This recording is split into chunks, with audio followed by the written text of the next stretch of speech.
Se mnou na Trafalgar Square jsou tady šéf týmu McLaren Andreou Stellou a CEO McLarenu Zaka Browna. Hi guys, so happy to have you here and such an amazing event. So, how does it feel for you to be at the Trafalgar Square full of papaya fans? For me, it just feels absolutely great. It's amazing. There is so much energy in this square, like there is so much energy in all our fans. And, you know, like I'm very grateful to our fans, and I'm here to absorb some of this energy because we have the season ahead of us. I want to take this energy with me. I want to pass it on to the team. I want to pass it on to the next Grand Prix that is here in Silverstone, our home race. So a great event. I'm very, very grateful to all our fans. And for you, Zach? It's amazing. As Andrea said, you know, the energy that we get from our fans definitely spills over into the racing team. You know, not a lot of people get to attend Formula One races, and there's hundreds of millions of fans around the world. So anytime that we can engage with our fans and bring Formula One and McLaren into great groups like this and papaya fans is awesome. We're having such a great year. So it's a lot more fun coming to these events when you've got a guy named Andreou Stellou running your team. You get a lot more cheers these days. So it's awesome. It's awesome.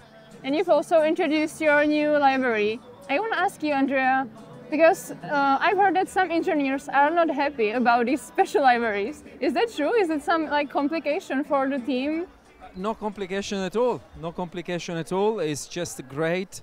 The livery is amazing. It's beautiful, I have to say. We are engineers, team principal, drivers, all excited to run such a beautiful car in terms of how it looks. So no preoccupation at all. We are just excited, and hopefully we can take this new livery to be as successful as the other one. And you are quite popular for your special livery. So for me, last year's Monaco was really, really cool. So do you guys have some special ones that are like some close to your heart? Well, what's funny is when we win and we have a special livery, those just tend to look a little bit better than the others. But, you know, Singapore stands out, which we did a nod with OKX to our history. But, of course, we're always looking forward. The Google Chrome, we have such an iconic history with Chrome. We finished on the podium last year. And, you know, it's all about the fans. You know, we listen to our fans. That's the whole reason why we're papaya again, is that's what we heard from the fans. So to go racing with the team is 1,000 people on the racing team, but hundreds of millions actually are on the racing team. So we do it together, and we thoroughly enjoy it. You are not really like famous for the papaya color, but McLaren years ago it was the silver color was McLaren. So that is more for you. The question: how bold was it from you to like switch from the silver color back to papaya? Well, it was an easy decision because it's what the fans wanted. You know, we talk to our fans, we get to know our fans, and you know, when I started, that was one of the things that I just kept hearing from people, whether it was at the racetrack or on social media or within the racing team, papaya, and it was like, sounds like a great idea. And I think it's, you know, definitely stands out when you see us. You definitely know what racing team we are, and it's kind of a new era. And or the next era, I should say, and we're just having a great time with our fans. So looking at you during the races at the pit wall, you guys seem incredibly calm. Also in like the most like exciting moments, or like maybe nerve-wracking for you. So Andrea, how do you do to keep the team so calm in these moments? Well, if I look calm, it's because I can hide very well, eventually. Well, in reality, you know, like we go racing and we need to do it in a very, very professional way. And once we get in professional mode, we know that we need to keep our emotions under control. We need to stay very functional. We need to keep ourselves rational, think about the best decision at any single moment. It's just a matter of professionality. So we try to do our best, but believe me, we are not as calm as we look. In 2023, and lately there's lots of wins coming your way. So how do you guys decide on who gets to go on the podium? You know, as I mentioned earlier, this is a team of 1,000+ people, and everyone contributes to the performance of our race car, whether they're actually touching the race car, they're in the finance department, or their HR, or the commercial. And so what we want to do is we want to make sure every department, and there's a lot of departments, so I hope we get a lot more wins because we have a lot more thanking still to do. We want people to come up and celebrate the moment, represent their specific department, and Andrea and I to recognize the contribution that they're all making to the performance of the team. So as I mentioned, it's a big team, lots of departments. So our job is to make sure there's a lot more wins because we have a lot more thanking still to do. Is it true that the drivers have to hand over the trophies to the MTC and that they get a replica they can take home? They do.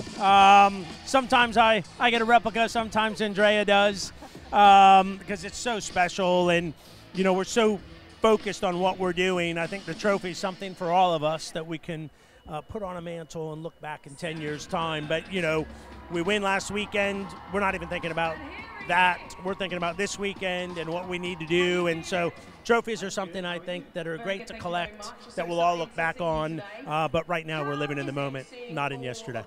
And I can imagine this is such a big room full of trophies. So is there still place at the MTC for the trophies? That's a very, very valid question, because actually what's happening in this period is that we are so successful that the cabinet is starting to be a bit too small, and so we plan to expand the cabinet, which you know, the way I see it is that you know, I feel the team is just very proud, very privileged that we are in a condition where we need to expand the cabinet with all the trophies at McLaren. So it's great, and we look forward to continuing this successful streak. And you personally, you've worked with some of the greatest drivers like Michael Schumacher or Fernando Alonso. So what do you think that separates a good driver from a world champion?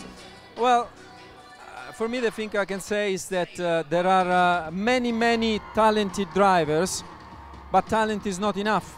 You need the dedication, you need the mindset, you need the intelligence, you need the support around you as a driver. You need the resilience, you need to be able to go through the hard times, sustain the pressure. I guess all these factors play a fundamental role if you want to become a champion and not simply a good driver. And you, Zach, you've been with McLaren in the days like you are coming back to the victory. So, and I think that the way that McLaren communicates on social media has also changed a lot. And do you think that Drive to Survive has like its impact on how teams, not only in McLaren, communicate with the fans?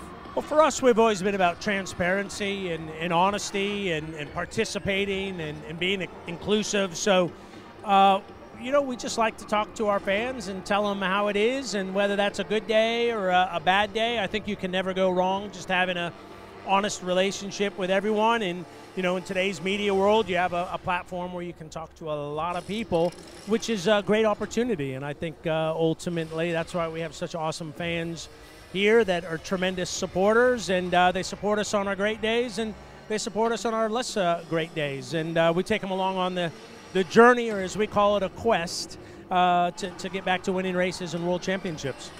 You have changed a lot in the past 10 years, so how would you describe this kind of like transformation? Because McLaren has really grown, I think, in the last 10 years. Right. I'm testing Andrea's marketing now. I know he's really good on pit wall, but we're going to see how he is as a marketeer. All right, so well, 10 years has been a long period, long in terms of we've gone through various phases.